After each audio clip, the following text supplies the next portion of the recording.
વરસાદ અંગે પરેશ ગોસ્વામીની મોટી આગાહી સામે આવી છે। 20 જુલાઈ સુધી ભારેથી અતિ ભારે વરસાદ ખાબકશે।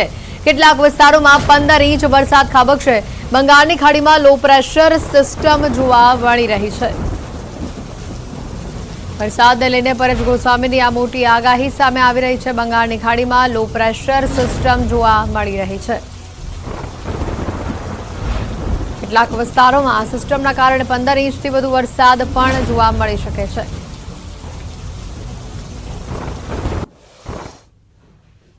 16 જુલાઈ 2024 થી લઈને 20 જુલાઈ 2024 દરમિયાન રાજ્યના અનેક વિસ્તારોની અંદર ભારેથી અતિભારે વરસાદની શક્યતાઓ છે।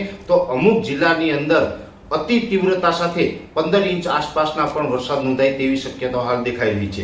જેનું મેઇન કારણ છે કે અત્યારે બંગાળની ખાડીની અંદર એક લો પ્રેશર સિસ્ટમ તૈયાર થઈ છે, જેને કારણે મધ્યપ્રદેશ, મહારાષ્ટ્ર, ગુજરાત અને અરબ સાગરના અમુક ભાગ ઉપર સાયક્લોનિક સર્ક્યુલેશન બની રહ્યું છે। 16, 17 અને 18 જુલાઈએ અતિ ભારે વરસાદ ખાબકશે। સૌરાષ્ટ્ર, દક્ષિણ ગુજરાત અને મધ્ય ગુજરાત માટે આગાહી છે। મધ્ય ગુજરાતમાં ભારે વરસાદની શક્યતા છે, જેમાં અમદાવાદ, ગાંધીનગર, આણંદમાં આગાહી કરાઈ છે। નડિયાદ, મહીસાગર, દાહોદ, છોટાઉદેપુર, દક્ષિણ ગુજરાતમાં ભારે વરસાદની આગાહી છે। સુરત, વલસાડ, નવસારી, ડાંગમાં પણ વરસાદ જોવા મળશે। જામનગર, દ્વારકા, ગીર સોમનાથ, પોરબંદર અને જૂનાગઢ સાથે અમરેલીમાં પણ વરસાદ ખાબકશે।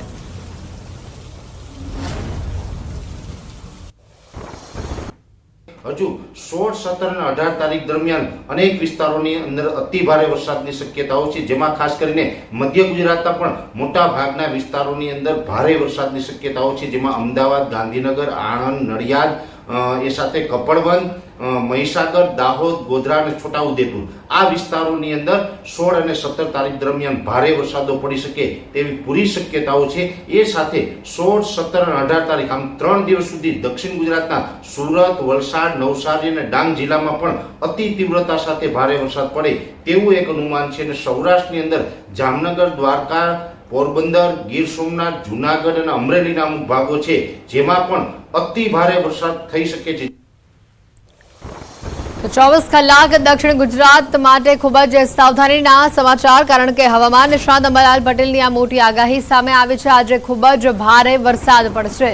અંબાલાલ પટેલે સુરત અને વલસાડમાં પૂર આવી શકે તેવી સ્થિતિની આગાહી કરી છે। અમદાવાદ વાસીઓ પણ આજે સાવધાન રહે। અમદાવાદ અંગે અંબાલાલ પટેલની મોટી આગાહી સામે આવી છે। અમદાવાદમાં 24 કલાક ભારે છે। સરખેજથી બાવડા સુધી ભારે વરસાદ જોવા મળી શકે છે। દક્ષિણ ગુજરાતમાં તો નદીઓમાં પૂર પણ આવી શકે છે। આગામી 48 કલાક દક્ષિણ ગુજરાત માટે ભારે છે। નદીઓમાં પૂરની શક્યતા છે। આહવા, ડાંગ, વલસાડમાં ભારે ગતિભાર વરસાદ થવાની શક્યતા રહેશે। સુરત વગેરે ભાગોમાં ભારે વરસાદ થવાની શક્યતા રહેશે, એટલે પૂરનું જોખમ રહ્યું છે। અને આ ઉપરાંત અમદાવાદના ભાગોમાં પણ 48 કલાકમાં અમદાવાદ, લાંભા તેમજ નારોલ, સરખેજ, બાવળા, સાણંદ આ ભાગોમાં પણ ભારે વરસાદની શક્યતા છે। લગભગ દક્ષિણમાં સુરત, વલસાડ ઉપરાંત દક્ષિણ ભારતના ઉપરાંત બોટાદના ભાગો, ભાવનગરના ભાગો, રાજકોટના ભાગો તેમજ હળવદના ભાગો, કેટલાક થોડા ધાંગધ્રાના ભાગો, સુરેન્દ્રનગરના ભાગોમાં કંઈક આજે ભારે વરસાદ થશે। અને થાણ, ચોટીલા, લીંબડી ઉપરાંત લગભગ જસદણ, વિછિયા આ ભાગોમાં ભારે વરસાદ થવાની શક્યતા રહેશે। અમદાવાદના ભાગોમાં તો આગામી 48 કલાક અમદાવાદના એડજોઇન ભાગોમાં પણ ધ્યાન રાખવાની જરૂર છે। એટલે કે આગામી 48 કલાક લગભગ અમદાવાદથી છેક સરખેજથી માંડીને બાવળાના વિસ્તારથી માંડીને છેક અમદાવાદના ભાગોથી અને છેક રોડ ઉપરના ભાગોમાં પણ વરસાદ થવાની શક્યતા રહેશે। ભારે વરસાદ થવાની શક્યતા આગામી 48 કલાકમાં તો અમદાવાદમાં ગઈકાલે પડેલા વરસાદે એએમસીની મોન્સૂન કામગીરીની પોલ ખોલી નાખી છે। ત્રાગડ વિસ્તારમાં ગરનાળામાં હજી પણ પાણી ભરાયેલા છે। ગરનાળામાં પાણી ભરાતા વાહન ચાલકો મુશ્કેલીમાં મુકાયા। અનેક વાહન ચાલકોના વાહનો તો બંધ પડી ગયા। વરસાદના કારણે ગઈકાલે ગરનાળું બંધ કરવાની ફરજ પડી હતી। અમદાવાદમાં વરસાદે પ્રી મોન્સૂન કામગીરીની પોલ ખોલી નાખી છે। તંત્રની પોલ ખોલી નાખી છે। આ ગરનાળાના ત્રાગડ તરફ જતા આ ગરનાળાના દ્રશ્યો સામે આવ્યા છે।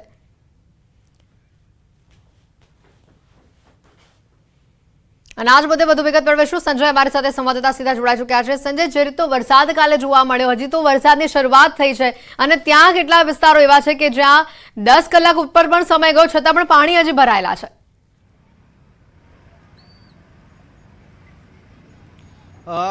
હેતવી જે છે ગઈકાલે જે વરસાદ વરસ્યો અને વરસાદ જે છે વિરામ થયા અને કલાકો વીતી ગયા તેમ છતાં પણ લોકોની મુશ્કેલી ઓછી થતી નથી. આ દ્રશ્ય જ બતાવે છે કે અમદાવાદ મ્યુનિસિપલ કોર્પોરેશન તંત્રની કેટલી બેદરકારી છે. આ સીધા દ્રશ્યો આપ જે જોઈ શકો છો કે અમદાવાદના ત્રાગડ વિસ્તારમાં ઉમા ભવાની સોસાયટી છે અને ત્યાંનું આ ગરનાળું છે અને એ ગરનાળામાં હજુ પણ પાણી ભરાયેલા છે. જોકે ગઈકાલે જે વરસાદ વરસ્યો અને ત્યારે આ ગરનાળું બંધ કરવાની ફરજ પડી હતી, પરંતુ હજુ પણ આ ગરનાળામાંથી પાણી ઓસર્યા નથી. અનેક લોકો જે છે કે તે લોકો પાણીમાંથી પસાર થઈને આવવાની જે ફરજ પડી રહી છે, તેઓના વાહનો જે છે તે બંધ પડી રહ્યા છે. હું એ દ્રશ્ય સીધા આપને જે બતાવવાનો પ્રયાસ કરીશ. આપ જે જોઈ શકો છો કે એક 2 વ્હીલર ચાલક જે પોતે વાહન લઈને જઈ રહ્યા છે, પરંતુ તેમનું વ્હીકલ જે છે તે બંધ પડી ગયું છે અને તેના કારણે ધક્કા મારી અને તેઓએ આ વ્હીકલ જે છે તે બહાર કાઢવાની ફરજ પડી રહી છે. બીજા દ્રશ્ય આપ જે જોઈ શકો છો કે કાર જે આવી રહી છે, ગરનાળામાં કેટલું પાણી હજુ પણ ભરેલું છે. તે આ કારના જે વ્હીકલ જે વ્હીલ જે છે તે ડૂબી રહ્યા છે અને તેના પરથી જ ખ્યાલ આવી જાય છે કે કેટલું પાણી હજુ પણ આ ગરનાળામાં ભરેલું છે.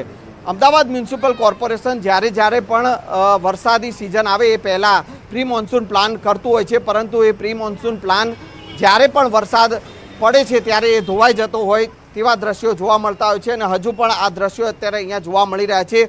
અનેક વાહન ચાલકો જે છે તે આ ગરનાળામાં પાણી ભરાયેલા છે તે જોઈને અહીંયાથી વળી જવાની ફરજ પડી રહી છે. એટલે કે તેઓએ ઘણા એવા જે વાહન ચાલકો છે કે તેઓ જે પોતે જોબ ઉપર જતા હોય અને તેઓ આ ગરનાળામાંથી નીકળ્યા હોય અને અટવાઈ ગયા હોય, તેઓના વ્હીકલ બંધ પડી ગયા હોય તેવા પણ દ્રશ્યો જોવા મળી રહ્યા છે. અમદાવાદ મ્યુનિસિપલ કોર્પોરેશનના અધિકારીઓ કે જેઓ પોતે એસી ચેમ્બરમાં બેઠા હોય તો તેઓએ આ દ્રશ્ય જોવા જોઈએ. આ વિસ્તારમાં ગઈકાલે પાણી જોરદાર ભરાયા હતા, વરસાદ પડ્યો અને પાણી ભરાયા હતા અને લોકોએ મુશ્કેલીનો સામનો કરવો પડી રહ્યો હતો.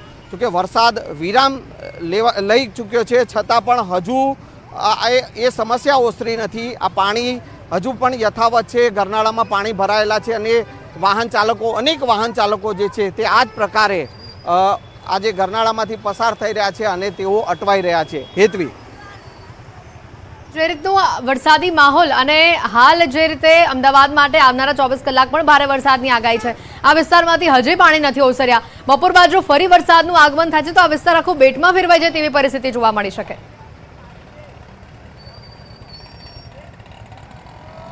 બિલકુલ સ્વાભાવિક છે હેતવી કે ગઈકાલે જે માત્ર 1.5 ઇંચ વરસાદ પડ્યો હતો, કલાક 2 કલાક જેટલો વરસાદ રહ્યો હતો અને ત્યારબાદ કલાકો વીતી ગયા અને છતાં પણ પાણી જે છે તે પાણી હજુ પણ અહીંયાથી ઓસર્યા નથી. એટલે તમે આ સ્થિતિ પરથી જ અંદાજ લગાવી શકો છો કે હજુ પણ 2 દિવસ ભારે વરસાદની આગાહી જે છે તે હવામાન વિભાગે કરી છે અને જો બપોર બાદ ફરી એકવાર વરસાદ વરસે તો આ વિસ્તારની સ્થિતિ કેવી બદતર થશે તે અત્યારે પણ પાણી ઓસર્યા નથી અને અત્યારે પણ પાણી ભરાયેલા છે ગરનાળામાં અને એ સ્થિતિ પરથી જ જાણકારી મળી શકે છે કે જો બપોર બાદ ધોધમાર વરસાદ વરસે છે તો આ વિસ્તારની બદતર હાલત થઈ જશે.